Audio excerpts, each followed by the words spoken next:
नहीं कारी कौन काम केहू बात के लगा नहीं कारी कौन काम केहू बात के लगा अंदर बात के समझ अरे दारू पी के यारो डरता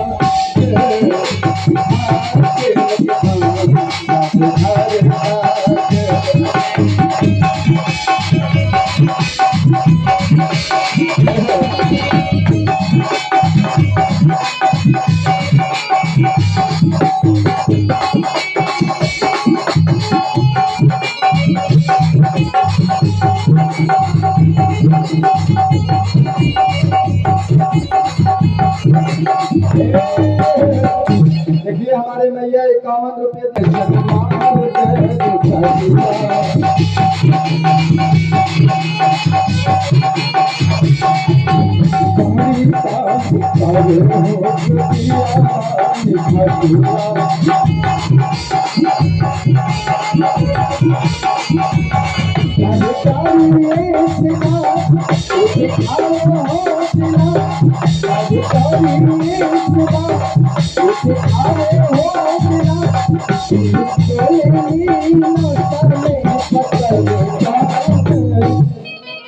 हर दारू पी के यारो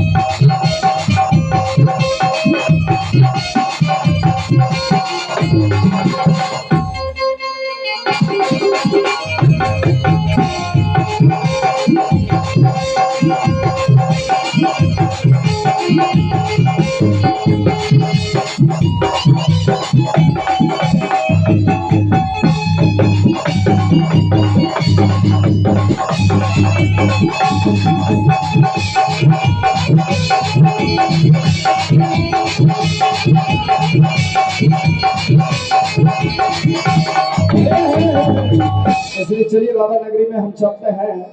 और क्या कहना है जी बड़ी सुंदर भाव में देखिए भैया।